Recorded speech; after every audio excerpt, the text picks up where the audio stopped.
Hello, beautiful.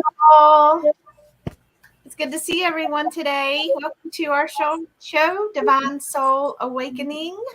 We are a group of psychics and spiritual mediums coming together to help everyone awaken, align with their higher selves and soul's purpose while lifting up humanity. So welcome, everyone. So glad to see everyone. How are you guys? Doing great. Yeah. So excited for this episode that we're doing distance Reiki healing and learning about Reiki. And of course, we got Master Reiki Jenny and Practitioner Reiki Kristie. Doc, you do Reiki too, don't you? Honestly, no, actually. It wasn't on my med school curriculum, so I'm going to leave it to the experts. Beautiful. Love Awesome. it. Yeah. So, ladies, what do you have in store for us? Yeah, today, I think first we're going to talk about a little bit about Reiki and the history of Reiki and the founders and how it came to the West and that type of thing for a little bit. And just tell people what Reiki is and get everyone familiar with it. And then, Jenny, you're going to... I am going to do a live session for group healing today. Nice. So if you haven't gotten them already, get some water and some earbuds and be in a comfortable place. Doesn't matter if you're sitting up or laying down, but we're going to do that as a collective today. Awesome. Yeah, I can't wait. So fun. I can't wait. Yeah. Rita was... Rita does Reiki as well. She was so looking forward to the distance Reiki healing and just being part of Reiki because she's a practitioner as well. She's not a master Reiki practitioner like Jenny is, but she is a practitioner. But she had a funeral to go to, so she's here for a little bit. But yeah, well, she can watch it later. Yeah. Still had the same effect if you're watching live now or later. Just so you know, it'll have the same effect. So it's all good. That's a really good point, Kristie, too, because it's all about energy. Yeah. Okay, so let's get started a little bit. First, I want to talk about the founder.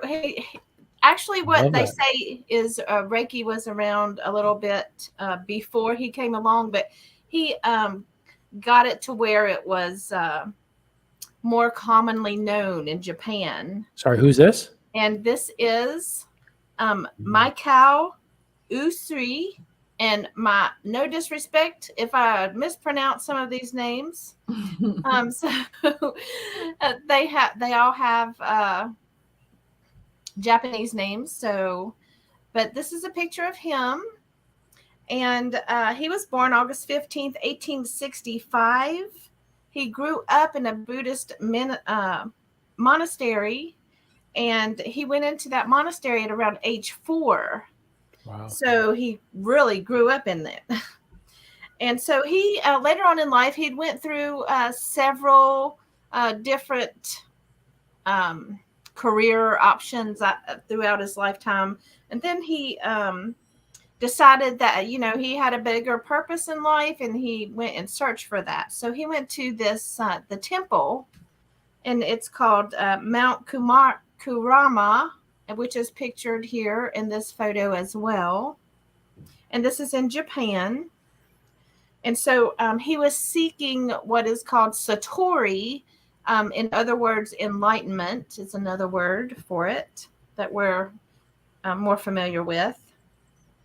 So what he did is he went to Mount Kurama, and he decided he was going to do fasting and meditation and prayer and see if that brought him to a stage of enlightenment that he was seeking. So after 21 days, he had 21 days that he was on this mountain, and he received a vision, and what I had read, it's different recollections. Some say it was a lightning bolt like thing that came to him and knocked him out. And some say it was just a visual images of white light and that kind of thing. But I think we've all kind of been bowled over by certain visions at times that But we've known kind of some of the great masters how they've just received visions and it's really taken over the body. So you can almost imagine it feeling like a bolt of lightning. But the idea of like a big flash of light definitely resonates. Yeah. And so I know it's hard for people to put those kind of things into words also. So that's why you see it portrayed as what seems like maybe different instances, but I think it's that person's way of trying to describe what happened. Mm-hmm. So he had this, it was like a channeling that he actually received.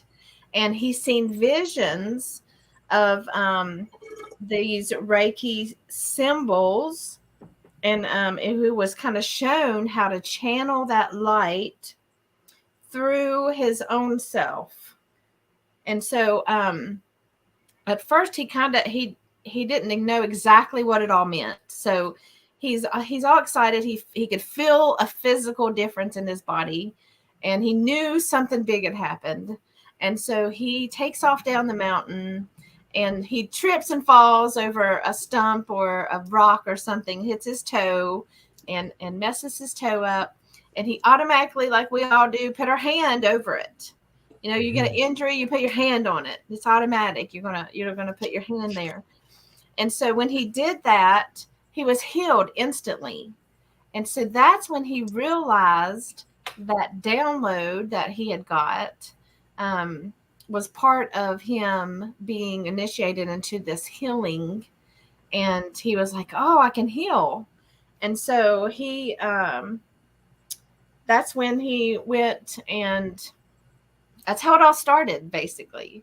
So from there, he started teachings and going to he created his own facility. And in his lifetime, he actually, let's see, there was more than 2,000 students that he had initiated into Reiki after this had happened with him. Oh, awesome. So he was around until March 9th, 1926. It's when so it's really, it's not that long ago he was here. And so after he had passed away, of course he had, there was a few, back in the day, they would pass the information down, of course, and then they started doing classes and that type of thing. Well, when it came to the West, there was this lady, and her name is Hawayo Takada, and she is actually responsible for bringing Reiki to the West, which is here in America. She's from Hawaii, and she had went to Japan and practiced there. And what I had read is when she did classes, it was something like $10,000. Wow. For these classes. And, this is way back when. And so that's a lot of money then. It's probably like $50,000 this day and time. And so, but she still had lots of students, and let's see. It's kind of 10 grand though. I know. That's kind of gougy, isn't it? Not to be disrespectful, but well, it's a little harsh. They said the reason for that is because it wasn't respected unless it was a higher amount like that. So in order for it to be respected and like it's supposed to be respected, but people wouldn't respect it if it was cheap, is basically what it said. Yeah. Because it's the Japanese have way different beliefs than we do. So, but she ended up, she was the one that brought it to America. So I did want to bring her up. Awesome. And okay. And Jenny, did you want to add anything with any of those two before I go to the next? Only, I guess, just to reiterate, as far as the Japanese culture goes, that Reiki is a very sacred experience and learning experience too for people when you go through the Reiki training. I know that's very much what's always kind of I've connected with Reiki because it's very much to the martial art world. That the lineage, who you learn from, the respect of the information, how it's passed down, the quality of the information, and typically the Japanese martial arts has always had this great honor and respect that you learn any Japanese martial arts. Typically, you're going to learn from a good teacher, but it ultimately does come down to aligning yourself to the proper teacher. And I know that would be the same. I connected really well with a lady here, a Reiki practitioner. But when she said, "Here is my Reiki master," I did not resonate with that person at all. It was like oil and water. But this person I received Reiki from, she was my sister. And it would be much like receiving Reiki from you, Jenny. Like it was just such a deep connection that we had, a deep soul connection. But her teacher, she was totally in love with, completely different. So I know it was very much the same in the martial art world and the Reiki world. Choosing your teacher is ridiculously important. Yeah. Because you are bound to them by life as well, which I'd assume would be the same, That's right? true. Yeah. Yeah. Okay, we're going to talk about what is Reiki a little bit. And what is it? And it is actually just channeled energy healing. And as a lot of us channel now, we're familiar with that term, channeled. So what this is, we are just channeling energy that is healing energy to the person that we're working with into their energy field, which I will show you the different energy fields that it affects here in a later slide. And hi, Rachel. Hey, everybody.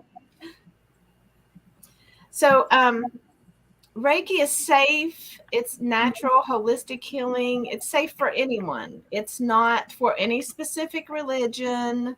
It's not based on any specific religion either. So anyone of any race, color, creed, religion can do Reiki and receive Reiki. And it will never, ever cause any harm. So it's not anything to be afraid of. And actually is beneficial to the person that is given the Reiki session as well as the receiver. So when we give a Reiki session, we also receive healing from the energy that we're channeling through to this person. So it's beneficial for everyone involved. Love that. Yeah, it's great. Some benefits can help heal the body, mind, emotions, and as well as spiritual issues. So it's very broad actually in its healing.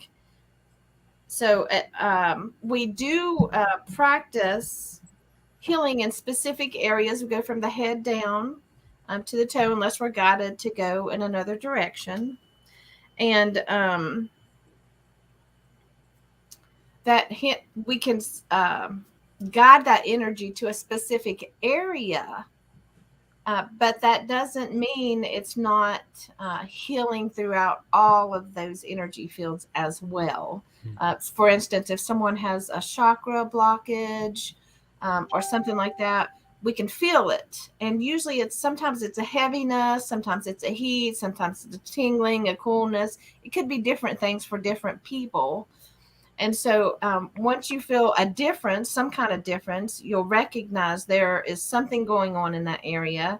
And then we can pause in that particular area of the person's body and work out what's going on with that particular area. Now, as far as the group healing, like Jenny's going to be doing today, she will, I think you're going to use, are you going to use a mannequin or something? Yes. Okay. Yep. I have a doll that I use and which will be the image that I'll have in my head to use to do the group healing today. And which is what I use on remote healings when I work with clients online too. And do you use an animal dog when you work on animals? We do animal Reiki? Nope, I can use the doll that I have now, or I can use, actually, you can use a stuffed animal too, Yeah. or an image in your head. It doesn't have to be something physical that you hold.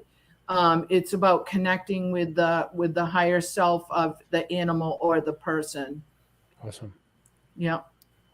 Awesome. I know Rita uses an animal, like a. I know she'll use a pillow at times when she's giving Reiki for people. Yeah. But she also has like these stuffed dogs when she's working on animals specifically.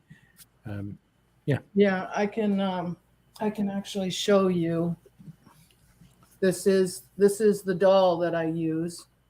Uh-huh. And as you can see, it has the colors on it, which are the chakra systems of the body. And so cool. as I work with the doll, then I'm working with those different areas. Awesome. But I'm also connecting intuitively to the person that I'm working with. Very Yeah, cool. and Alyssa, I do that too. Yep. Use my own body too to do remote healings. Awesome. We have a question, if I may interject. It's Okay. from Robinette S. How does Reiki energy differ from scalar energy? I can't answer that because I don't know what scalar energy is. Do you? I can. Yeah, I can talk about it. So scalar energy.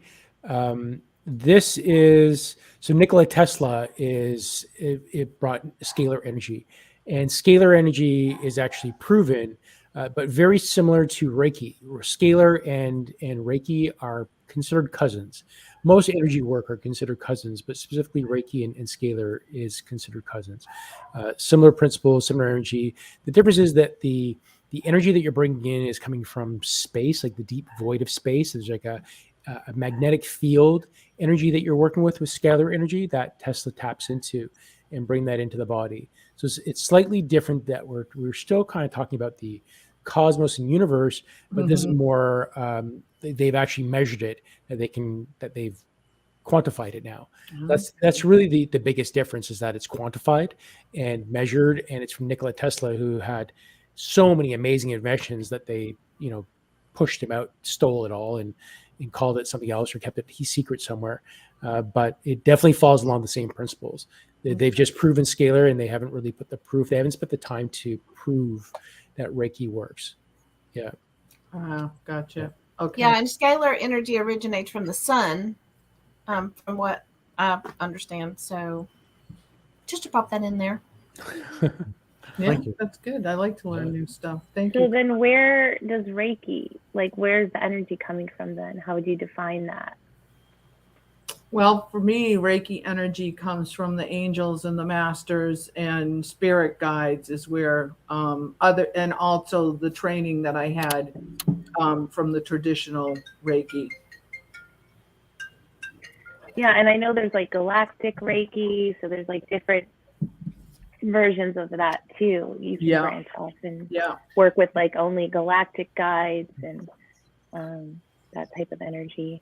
Yeah, mine's really not so specific anymore. It just basically who's coming in at that time for the client that I'm working with. Yeah, I know Rita and I. When she first started learning Reiki, there's a school close by to us that says, "Hey, let's go." So together we went along with it. Actually, I think it was more for Cranial. Oh, I'm mixing up stories now. But long of it, short of what it was, is that they're calling it that, like Reiki healing, but it wasn't. It was more manipulative, and it wasn't the flow of energy and how it moved. It was very different how they called it. Yeah, and Eric's mom. That's what she does. That's what Eric's guided her to do. And then Eric came to me to work on this other realm of healing and to bring back to her, because scalar really is good when you allow someone else, even Reiki, to have someone else kind of heal you and help you, but then being able to take it on yourself. That's what Eric is guiding me to do. And now Master Jesus is working me to do that, to teach people how to heal themselves, taking scalar to another level. Yeah. That's cool. All right, I got rid of the slides. You want them back up, Kristie? You ready for them? Yeah, we can. All right. Okay. Down at the bottom, just some results that can help relieve pain, calm emotions, balance the mind, body, and spirit. And the treatment, which we've talked about, is channeled healing energy absorbed in the mental, physical, and spiritual bodies. And who needs it is it can help heal stress, worry, emotional upsets, aches, pains, disease, and past life issues. So anyone can receive it. Anyone can give it as if you go through the Reiki training and you receive attunements from your instructor, and that the attunements is what actually activates it, kind of like turns on that switch to allow you to process that healing to another person. So it's actually the attunements that pass down that ignition is kind of what they call it. And I think that's the part I've always had a bit of a problem with, is that you're bringing in something, you need somebody else to do something for you in order to activate it. So without the attunement, you're not doing Reiki, or you're not giving energy healing in the way that they've defined it. So I always had a bit of a problem with that on the definition behind that. You guys talk about that, like the idea, and really just because I'm ignorant about the attunements, I have no idea, I've never experienced it. So, but that's just always been my feeling. What do you? Well, what I do you think say? the basic way to explain that in an easy way to understand is that the attunements that we get and give are a key to turn on the ability to be able to do Reiki on yourself, do distance Reiki, healing Reiki, the different types of Reiki. I mean, we all have that potential in us, but the initiation and the attunement that we get, like when we get attunements from our higher, from our guides and archangels, when we were doing the meditations, say in William's class, we were getting attunements then during those meditations, which help us to open and expand. It doesn't mean that it's not there, but it's almost like it's dormant until you have the attunement, which is considered a key.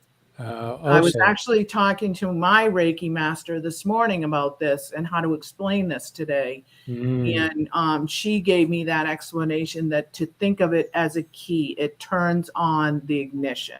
Really? So it really is just like a guide, because I find when I'm working, or many of us, that when we work with people and coach them, they already know this information. So like, let's say you work with somebody that's meditated for like 20, 30 years, but they've never actually taken it they've never gone down that path. They start going down that and they experience something new. It really opens things up for them. It's just like, oh, that was like amazing.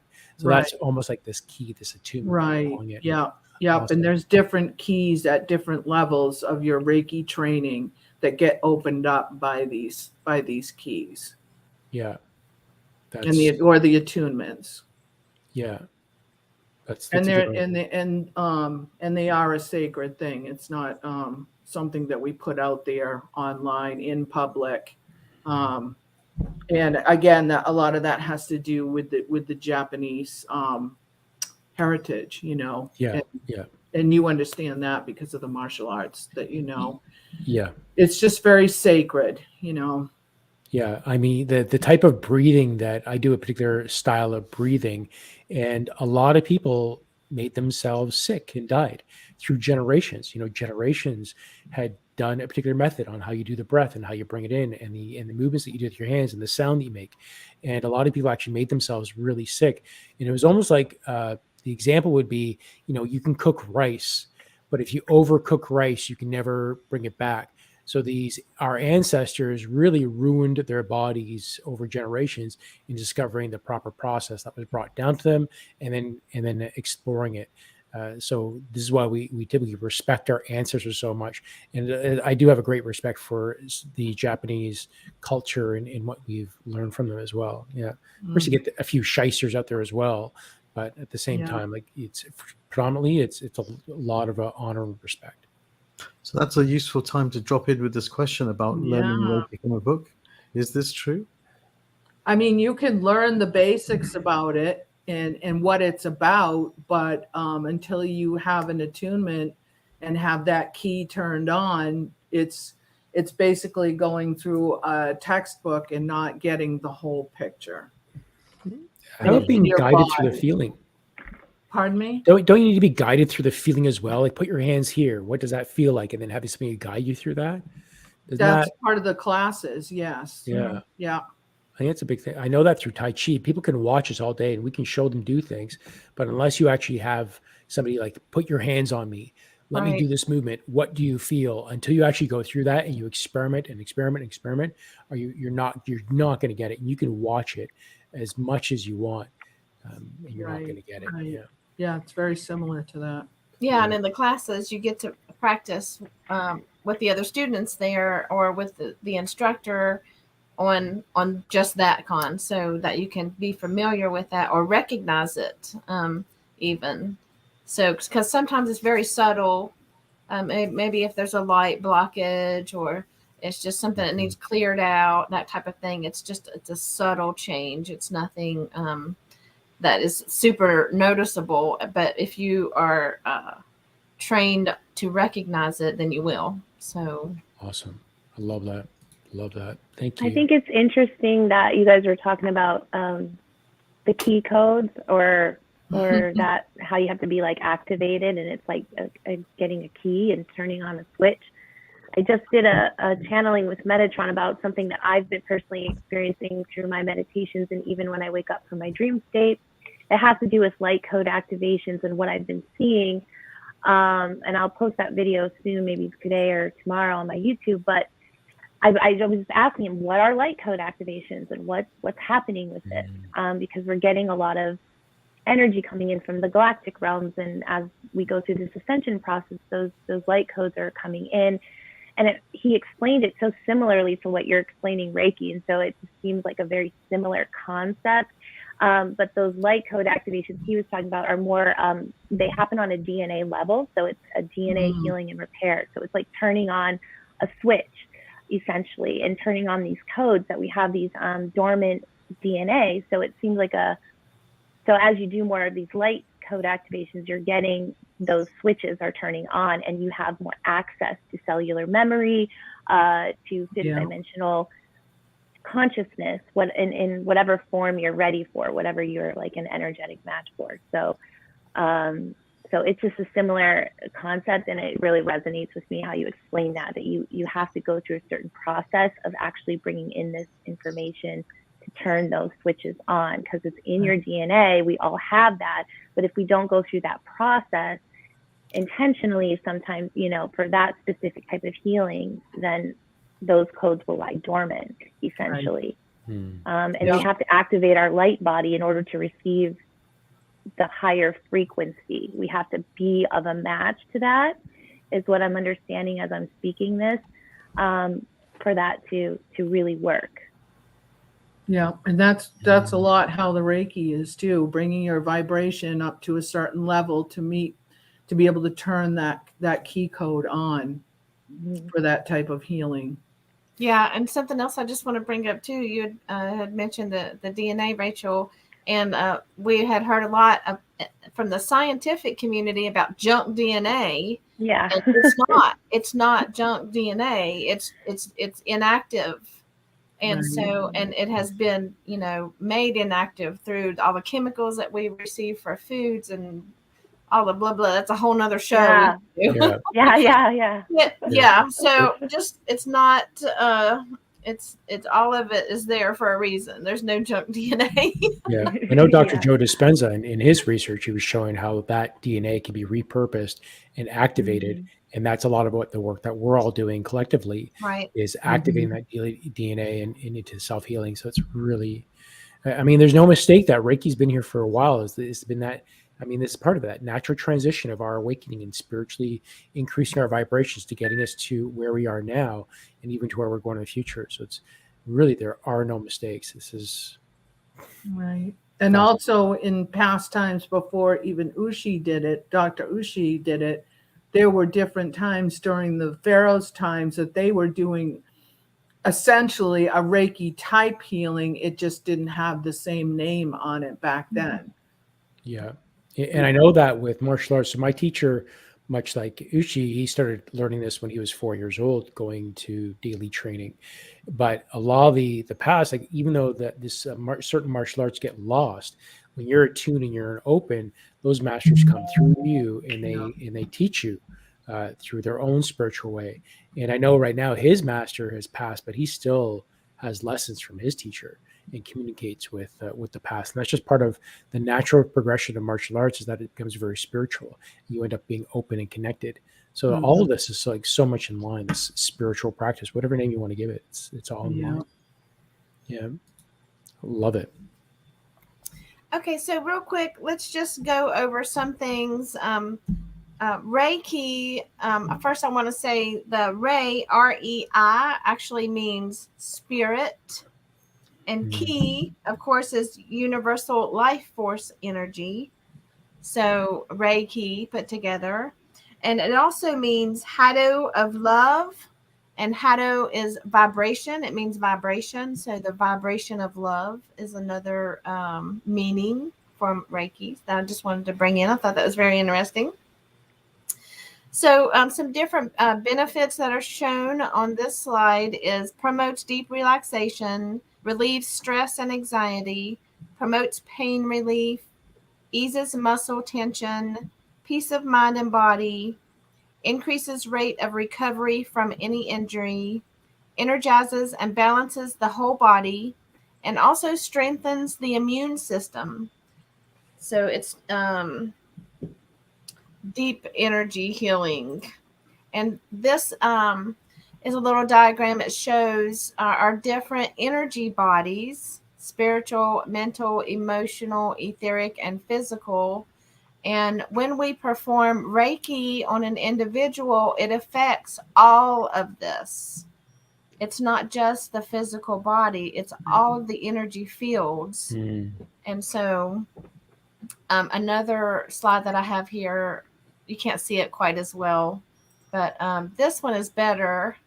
It talks a little bit about the different energy fields as well, and breaks it down a little bit too. But basically I brought these slides in to show that Reiki affects those energy fields and not just the physical body.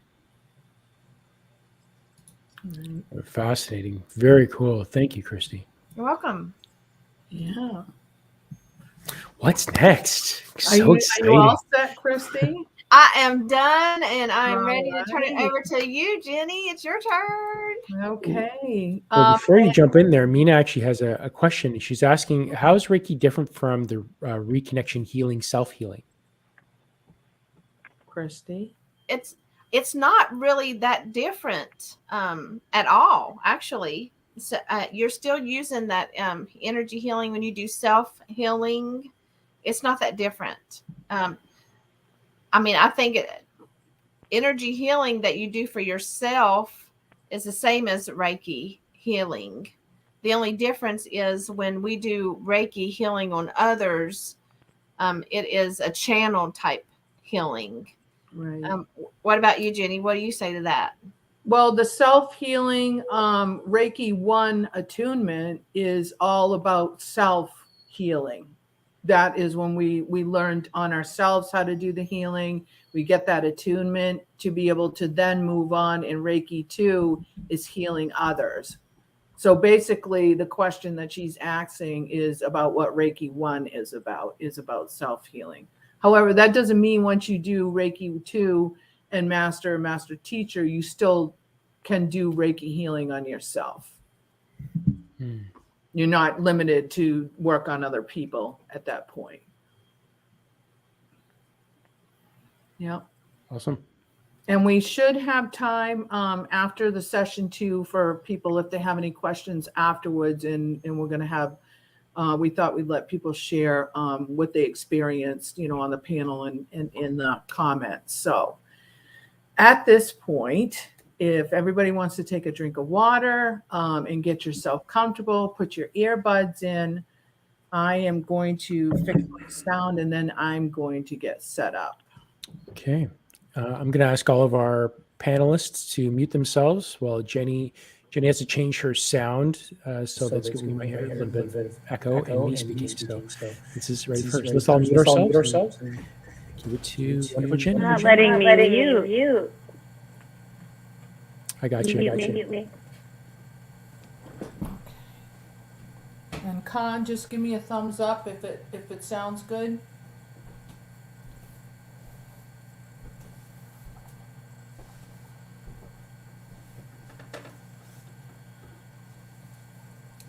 Okay, so at this point we're just going to start with a guided meditation.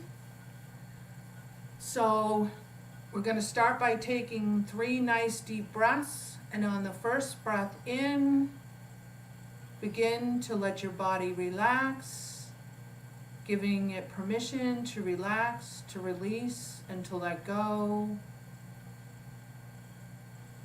And as your body moves into this state of relaxation, take another breath in through your nose and blow it through your mouth, releasing anything that you woke up with, any anxiety, any stress, people, places, situations, bringing yourself to the now. And on that next breath in, let your breath go all the way, pushing the energy down through your toes. And start to fall into a natural breathing rhythm for you. And as you do this, notice if there's any tension in your body. Is your forehead tense? Let that relax. Are your eyes tense? Let that relax. Is your jaw a little tight? Give that permission to relax, and even letting your mouth drop open a little bit. Moving down through your throat, letting that relax into the heart space and the space behind your heart, allowing that to relax. Allowing your belly to relax. Moving down through your hips, just letting that relax and settle in. Allow your thighs, your knees, your shins, and your calves to relax, letting go of any tension you might feel. Relaxing your ankles, relaxing your toes. And I want you to go to your favorite place, whether it's the mountains, the woods, a field, by the lakes or the ocean. And just notice if there's wind, if there's sun. Do you hear animals? And we give Archangel Michael permission to come in at this time as our spiritual bouncer, allowing only love and light in. And any other archangels, spirit guides, animal spirit guides to come in with love and light for the highest good of all of us during this session today.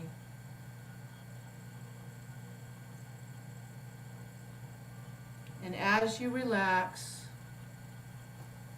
I begin to go through your chakra system. And it will get quiet for a minute, and that's okay. Continue to relax. If you fall asleep, that's okay. And if your mind starts to wander while I go through this part, just bring yourself back to your breathing and allow that to flow and clear your mind again.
And when you're ready, very gently begin to wiggle your fingers on your toes, bringing yourself back to the now, bringing the peace, the tranquility, the love, and the serenity you felt. And gently, very gently, begin to open your eyes.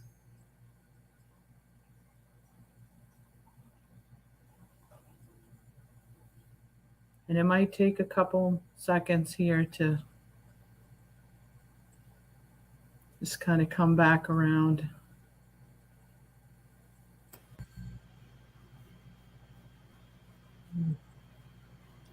So the session that I did for the group was a little bit different than what I would do for an individual.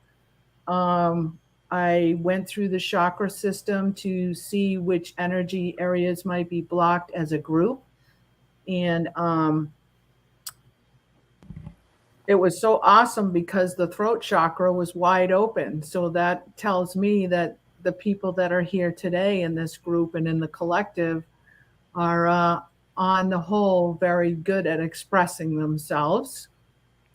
And the root chakra needed some alignment, which is not surprising as a collective, and the energy and the things that are going on in the world right now or around you with your families. And the chakra alignment that I did when I do it with individual people is much longer. So it was a little bit different doing it online with this. I didn't want to be silent for too long because then people might break their meditation to see what was going on. So the thing that you want to take away from this is, did you see any colors? Did you have any spirit guides come in? What happened to you? Where did you go? And the things that you felt, heard, and saw. And so the best thing you can do is after a session, and do this with singing bowl sessions too, is to write down what you saw, heard, and felt, and who came through for you. Because as the time goes on during the day, we tend to forget those things. And a lot of times you're going to see something that's going to come to you later today or in the next couple of days. And you're going to have a aha moment on what showed up for you. And when I do individual sessions too, we take time to talk about the messages that came through and what you saw and how they link up to the messages that I got. So I'm trying to think if there was anything else I wanted to cover with that. Oh, and when I do a Reiki session, there will be healing that will continue for the next couple of days. Because when we go in and pull energy into those systems of our bodies, we've moved a lot of energy around and it will continue to move around. So I always suggest that people drink lots of water. And if you are a good water drinker, like most of us are most of the time, expand your water drinking because you're going to find that you might need more at that point. Taking baths, Epsom salt baths, salt sea baths are a wonderful way to continue to move that energy through you. And if you feel moved, get a hold of a Reiki master near you, or I actually do online too, remote with people in private sessions too. But it's just a wonderful way to get your systems lined up. And I work with a lot of people with anxiety and PTSD and people going into surgery or coming out of surgery. So, and there's my info. Thank you, Con. Yeah, that was freaking amazing. Yeah. So what did you guys feel? If you want to share, that would be awesome. What you saw, what you felt. You know, for me, I felt some blockage in my heart area, like solar plexus to the heart, and it was a little bit of. It almost felt like I was having difficulty breathing, as if there was hot air all around me, and I couldn't bring in that cool air enough, and it eventually released, and the flow happened in more. But I definitely felt a bit of a stagnation in the body that was there that you were describing as well. So that's, I definitely felt that. I don't know. How about you, Rachel? I was getting so many colors in the beginning. A lot of turquoise, like a lot of lilac and purples, but I also saw yellow at one point. As I was getting more relaxed with the energy coming in, I felt a lot of activity on my crown mostly, and still now like a lot of tingling, but like the energy just felt like eventually it came in, and I think my solar plexus might have been a little blocked, or that area kind of where you were saying you were feeling some restriction. I was feeling that too, but then by the end, I just felt like just a uniform, just good feeling, and with just some like minor little like energy issues in my knees and stuff like here and there, just little tingly, like more precise areas. But I did also feel Kuan Yin come in, who I don't really connect with very often. And the dolphins. At one point I was in the ocean with the dolphins. Awesome. Swimming. At one point by the end, I was like, I get a lot of pyramid imagery too, and I was seeing like a inverted pyramid with like rainbow colors all through, flashing of that type of imagery. But I got at the end a waterfall, like I was like a big waterfall, and I was like under the waterfall, and it's really cool. Like that was like the end of it. So yeah, I'm just like, whoa, feeling good. Yeah. Thank you. Oh, you're welcome. Kristie. I think the biggest, when you called in Archangel Michael, it was like a beam of like golden light that came down and just surrounded me in this big ball of energy, and it was just like penetrating everything. And so that was the most significant thing, and it just kind of felt, I still feel tingly, and like a release, has happened. So yeah, it was great. Thank you. Beautiful. How about you, Doc?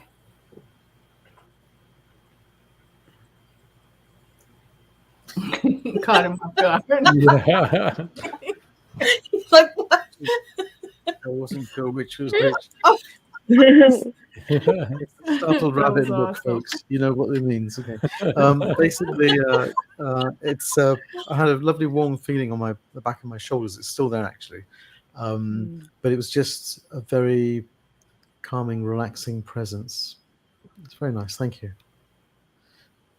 You're welcome. I also saw a lot of lotus flowers. Like I was seeing that imagery, but then I think that was when Kuan Yin was coming in, because I usually get that with her in the lilac colors. But yeah, so lots of imagery I need to look up and write down. And yeah, that's why it's so cool if you can write it down, because then you can go and look and see, because it relates to something that's going on with your body or your energy at that time. And I saw that I think it was Marnie said she felt something in her left arm. It's hard to tell in a short session like this exactly what was going on to that, but if she wants me to tap into that, I can do that to get more of an explanation for her on that. So I have a question kind of related to that. Does the energy just go where it needs to go? I mean, you can set an intention for what you want to specifically heal, but if you don't have that in mind, you can trust that the energy is just going to go where it needs. Is that right? Yes. Yeah. Yeah. We have a couple of other questions, if I may. The first one is from Mina. Oh, we did that one earlier. Oh, all right. And then they've got Alyssa. That's one of my questions. I was just asking Jenny yesterday because of this channeling I did with Metatron. He was talking about something like similar with the light code activation. So I was asking her about Reiki. Like, does you get like detox symptoms like afterwards, where you might feel like nauseous or tired, or like your body's releasing stuff? So that's a good question. Yeah, and you can feel that, and everybody reacts a little differently to Reiki depending on what's going on with their body. But when we're shifting those areas around, we are moving energy that is purging it's old DNA, it's old karma stuff, it's old physical stuff, and sometimes people can feel like they're doing a detox afterwards. And that's part of the reason why I mentioned the water to flush and detox, help the detox symptoms, and baths too for that will help that. As far as recommend repeated sessions, it depends on the client and how they're feeling, for maintenance, as far as staying in alignment with my clients, it's usually 4 to 5 weeks they'll go out. However, I tell them if they notice symptoms coming up in between to please contact me sooner. So there really is no set time period in doing it. And also I have people that end up moving on because they've gotten to that point where they've cleared enough of their body and they're learning how to do it themselves, which is a key thing. Part of the thing of being a Reiki master is not keeping somebody, so to say, under my thumb forever as a client, because we hope that they're going to be able to heal and then be able to heal themselves. That's the intent of being a Reiki master. And how long did it take you to get your designation as Reiki master, Jenny? Well, when I did Reiki 1, my master wanted me to work on myself for a year. So I did that, and then I moved to Reiki 2. When for me, and all teachers are a little different in what they expect. That the second one was more like, I think it was 8 to 9 months. The third one came in 6 months for me because my teacher felt that that I was ready to move ahead. Having Reiki in us, everybody has that in you, and it depends. What did they learn when they went through it? So it can times can vary in between, but I believe for the most part, and I might be wrong. The masters that I know usually require the students at first to do a year, up to a year of work on themselves first. And then you move into Reiki 2, which is working with other people. Right. And Kristie, you're a practitioner as well. Yeah, the way my teacher did it, I was going to say we did 1 and 2 together. And then, which is what I've completed. And then it's been almost a year now. And that is to give us time to practice on others and to learn what it feels like, all the energy on different people and that type of thing. So, but she's recommended at least 6 months, and it's been almost a year before I do the master level. So I'll probably be doing the master level, hopefully by the end of this year sometime. So, with that. Very cool. I'm going to ask a really dumb question. Can you do this? Questions? Can you do this on animals or plants? Yes. You can do it on food. You can do it on water. You can anything that has energy, you can do Reiki on. I love doing animal Reiki. Yeah, even your house, your workplace, right. Buildings, yeah, anything really. Yeah. It kind of reminded me, because Doc, I remember last year you gave us a blessing on food, and you had us do a taste test between blessing food and not. And it seems like very similar to that, which is why I thought you were doing Reiki as well, because it was. Maybe I am. I have no idea. The nearest thing I can think of is a long story, but basically our kids are into anime and manga. And so they're throwing chi balls all over the place. So one day we were sit down in a circle, and I created a chi ball in my hand, and I physically passed it to each of them, and they all could feel it. They all could get it, and it was really very interesting, because they're all science people. They're not, wow. They're not right brain thinking folks. They're all very, very scientific, and they actually could get it. And the other thing was our eldest daughter is a She's a doctor as well, and she had hurt her knee. So I was just mucking around. I said, look, let me just try this. I put my hand about 10 inches above her knee. And so the heat wasn't coming down, it was going up. But she could feel something, and she could feel this tingling, and the pain went away. I guess it's all part of the same thing in some way. Yeah. But it was just mucking around and serendipity rather than anything as professional as what you guys are doing. So what was beautiful is that you're also working with your daughter, who's also a doctor, but also being able to bring in the best of both worlds with allopathic and alternative medicines as well, right? Or energy work. That's amazing. Yeah, well, it's funny you should say that, because again, not sort of boasting or anything, but my youngest daughter is going to do medicine, and also her boyfriend's equally a medical student, and they are very receptive to this idea, and that's different. Because it was our time, it was all biology, chemistry, physiology, and nothing else mattered. But this younger generation are very, very open. And I think it's an open goal, folks. We can go out there and do stuff, and they're receptive, which is just great. That's amazing. The hospitals in our area are starting to integrate Reiki into the hospitals for the patients that are there.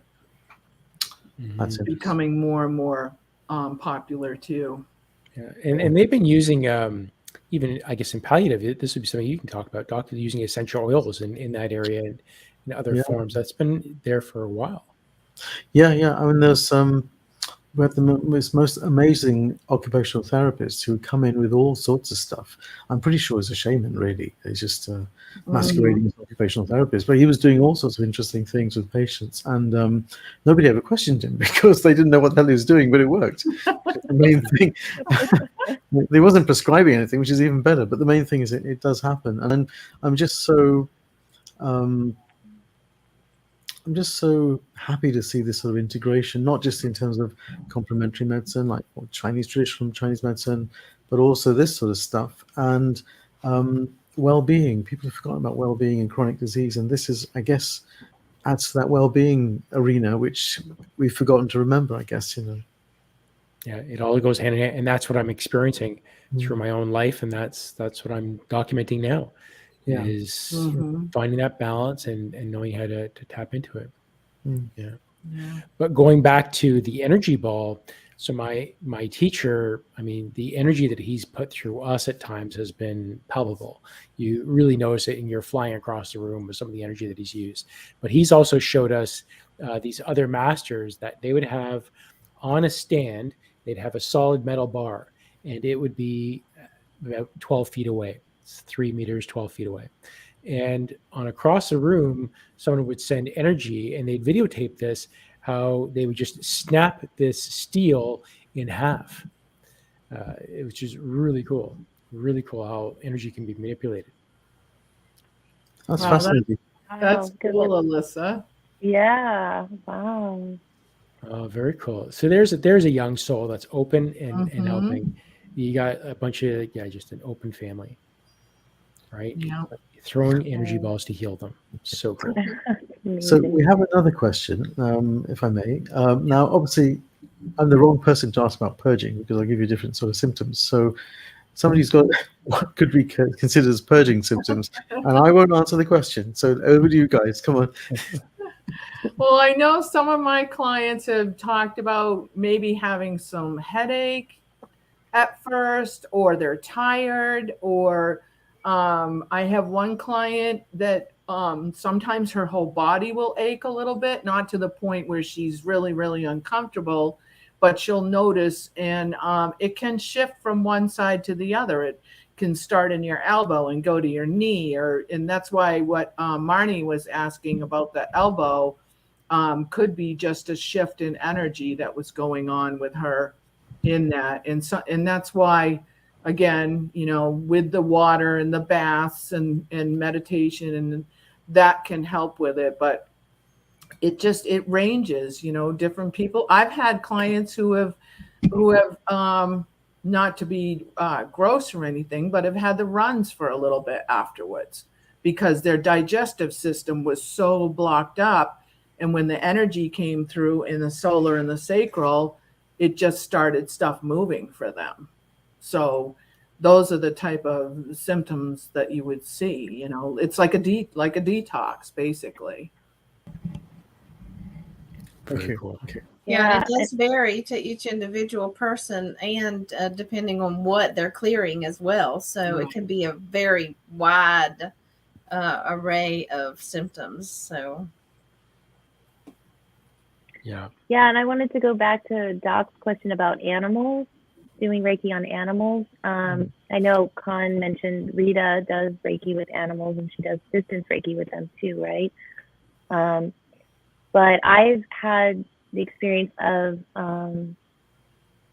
going to a workshop. This was like a long time ago, like over 10 years ago, before I was really into like channeling or spirituality and all of that. But I was aware, I was more awake then though to this, but it was new to me at the time, the idea of Reiki.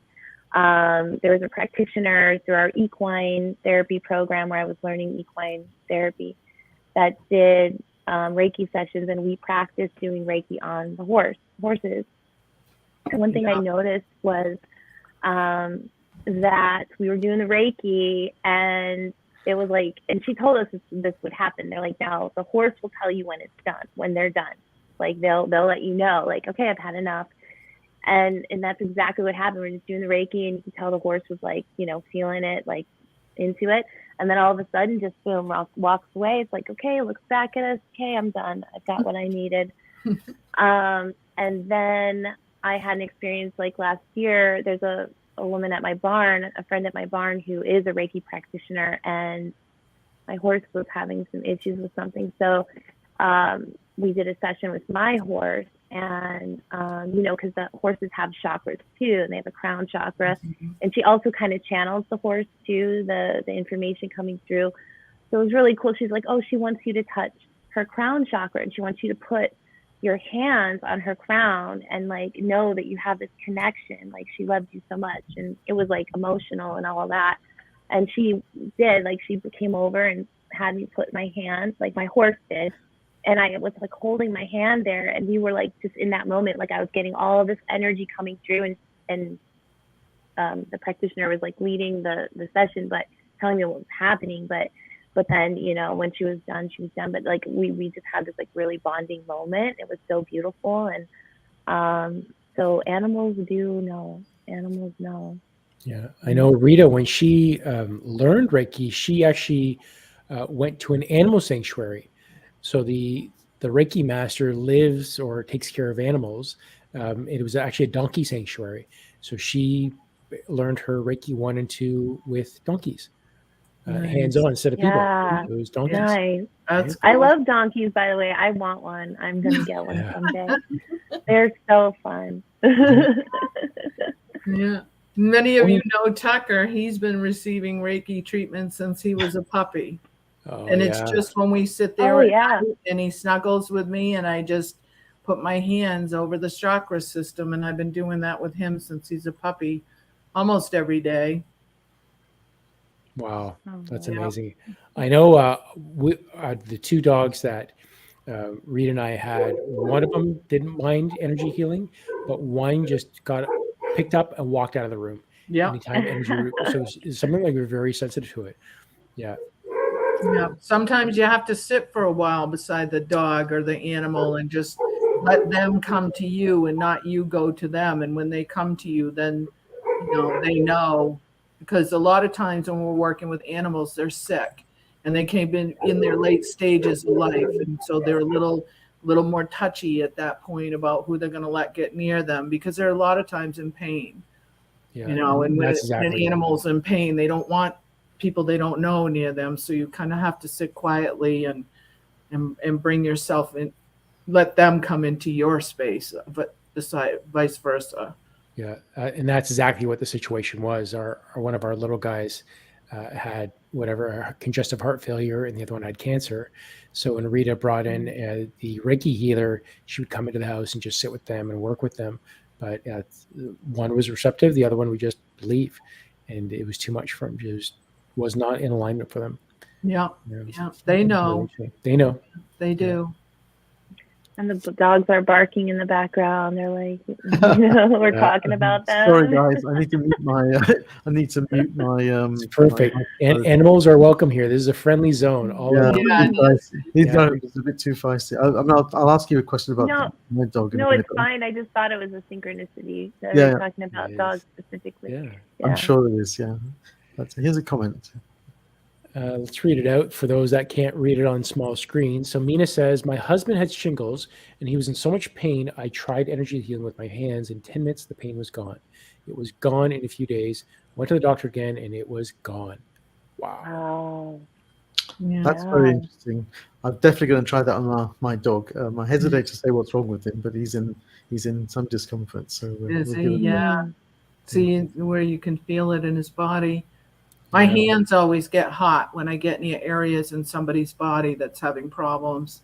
With horses, I say that this works too with the shingles because I suffer from shingles myself, and I don't like taking medicine unless I get to the point where it's just like gone berserk. You know what I mean? But a lot of times I can heal it and calm it down with the Reiki of my own hands. There's something I'd like to ask. I've done this on a number of occasions, and it's worked not just for me but for other people. Where I get them into a relaxed state, just like you've done, and then I get them to visualize, for example, pain or whatever symptom they're feeling, and then shift it through their body. Say, for example, onto their palm of their hand. And previously, I said drop it on the ground and let it dissipate to the earth. But now I just tell them to give it love, and as they give it love, the energy ball dissipates. And as luck would have it, the symptom also goes as well. Is that, obviously it's an energy thing, does that resonate with what you guys are doing in this respect, or is it sort of analogous, or what type of energy is it working on? I've got no idea. It sounds very similar to me. Mm-hmm. Yeah. I feel like the universal force is love. So it's the most powerful healing force. So it feels like it's the same energy you're working with. Got it. Mm-hmm. So the one thing I just want to briefly mention is that I used to always ask them to put it in the ground, and then somebody turned around and said, "Well, why are you giving it to the Gaia? She's got nothing." So you can sort of like, you're divine beings yourself, so you can sort it out. So that's what I do now. I just say, give it love. Sometimes I have my clients send it up to the heavens and have universal oneness transmute it back into love is another method that I use. That's interesting. With pain, or a trauma or something like that too. Ultimately, it goes to show us there's no right or wrong. Right. It's the intention behind it, and it's from a loving place, and we're doing love there. It doesn't matter whether it's going into the earth, because even that, when it leaves their hands, is being transmuted into love. So it's perfect. Yeah. Indeed. Yeah, and it's interesting how I came into Reiki. I'll just tell you guys this really quick. Was when I first got sober, I was doing henna tattoos at festivals, and I was holding people's hands, touching their bodies, holding their arm while I was doing the henna tattoos.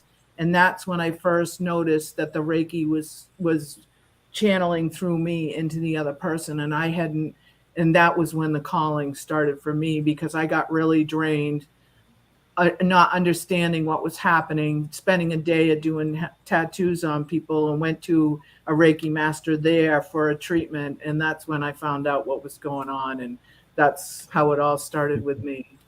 And now when I do, I have incorporated it into my henna tattoos. Well, like Doc was saying, can you do water? Can you do this? Well, my henna paste that I make, I infuse with Reiki, and as I'm doing henna tattoos with people at these fairs, and they're getting Reiki through the henna now. That's fascinating. I've got a little vignette I'd like to share if we've got time. Long story short, I have an eye condition which needs regular injections. And so for the last 7 years, I've been going on having these injections in my eye, which is less fun than you think it might be. Anyway, about a year and a half ago, I was sat in the waiting room, and I called in Archangel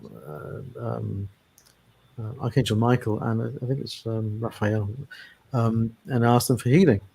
Next thing I know, huge amount of intense blue light comes into my eyes. Thought that was pretty cool. Anyway, I couldn't see much because my eyes were dilated and everything was blurred. But subsequently, every time I go back, there's no disease, and I've not had more jabs. And I kid you not, yesterday I went and had another review, and not only is there none of the sort of blisters in the back of my eye, but the underlying condition, which is called retinal vein obstruction, is gone. And I was shocked. I was absolutely shocked because the pathology, and this is my world, is changing. And I was absolutely gobsmacked because it's like the underlying cause for this. And the really interesting thing that then crossed my mind is, well, actually, if it's affecting the blood vessels in the back of the eye, it's also affecting the blood vessels everywhere else. Yes. And so I went out and I was absolutely shocked. I just could not believe it when he told me this. And then suddenly it dawned upon me why it's all happening. So if anybody's got anything, it's worth giving it a shot. You never know. And I don't wear this color blue for nothing, folks, but it's really, it was really quite a very, very interesting observation, shall we say. So, phenomenal, Doc. I Thank love that. you for sharing. Awesome. Yeah. Wow. Anything's possible. So before we close the show and wrap up, I just wanted to ask, for those that don't go through a traditional Reiki learning session or learn how to get Reiki, what would be your suggestion for them if they're going to place hands on someone and heal them? Like, how would you direct them to if they wanted to, let's say, just give loving energy or healing somebody? Set the intention. The intention that you set is what brings it through. So I think most importantly is your intention with what you're doing. That's right. Jenny, what do you think? What do you say? Yeah, I agree. Where is the intention coming from? Is it coming from ego? Is it coming from self-will? Or is it coming from heart-centered Christ consciousness and love, which is love? Yeah, always that. Love. And if you set intention of love and healing, you're going to get love and healing. That's right. Yeah, like we're always sending each other healing vibes, anytime somebody says they're not feeling well. Yeah. Well, and when that's what Kristie was talking about while we're doing Reiki sessions, we're receiving healing, our clients are receiving healing, but it's also rippling out into the collective every time we do sessions for people. Yeah. Do you ask people to turn off their phones or mobile devices when they're having a session? Yeah, good No, question. I like it when people call and interrupt the session. Hold on a second. Sorry, I couldn't Somebody's resist. calling me. One of my guides. Love One of my that. guides. Yes, I do. See if it's Kuan Yin on the phone. Wouldn't that be something? Yeah, it happens every now and then. Right. Unless they're disrupting the electrical stuff and your phone Exactly. starts going Get the haywire. electrical stuff out of there. I usually don't even let them. They have to leave it outside of the room. So what about your Wi-Fi? Do you turn that off? No. Wow. It's not in my Reiki room though. But the signals aren't. Those are That's a good point. Well, it doesn't mean that we don't have things that transmute that. Like, I have this little thing here to, I forgot what these things are called, but just to transmute that energy, the pyramid things. That's right. Crystals are good for that. I think all the crystals in my Reiki room pretty much put up a good barrier in there because they're about driving me right out of the room. So. Yeah, and also too, we asked that only the highest good energy will come in, so it kind of helps block out any negative energy that's produced from anything like that. Yeah, That's great. it was a good question, Doc. Well, it's just that currently I'm in a city, and we are in a electromagnetic soup because there are routers everywhere. There are telephone towers everywhere, and And frankly, I can't wait to get back into where we live, which is in the forest, because it's just completely free. It's just amazing. Set Well, that you notice- Feels so different. Yep, set that intention around your space. Mm-hmm. Yeah, you can clear your building, your home. Yeah. Yeah. Do this. Yeah, usually you set the intention and like cut it, and that helps clear like from your house. Like you can be outside and like clear the negative energy like this. It's like a swiping motion that kind of divides it all up. Okay, that's useful to know. Thank you. That's why I bring Big Mike in. Yeah. That's why I bring Big Michael in. Big Mike. Big Mike. Big Mike. I bring in Archangel Zadkiel whenever I'm cleaning. Especially if I'm intentionally cleaning, I ask him to come on in, help me clean the space. But I also will put like an energy bubble over my house and just transmute everything. Anything stagnant in dark corners, like just anything that's just stagnant, because energy gets trapped and all that. But yeah, it's cool. We all have our techniques, and it's all about like what resonates for you. My AirPods are dying on me right now. But anyways, yeah, hold on a second, because I think I'm gonna lose my AirPods here, but I want to be able to close out. In the meantime, hi Desiree. There's our past panelist. Hi, Jess. Our sweet sister Dee. Miss you, sweetie. Okay, I think it's good now. Yeah, you're good now. That's way better. Yeah. Okay. Was it bad sound quality? It's a little echoey. Yeah, but it's still good. Sorry about that. Okay, so yay, that was like an awesome session. Yeah. Really good. I mean, Distance Reiki Healing, that was amazing. Like so much information about Reiki. That was so good.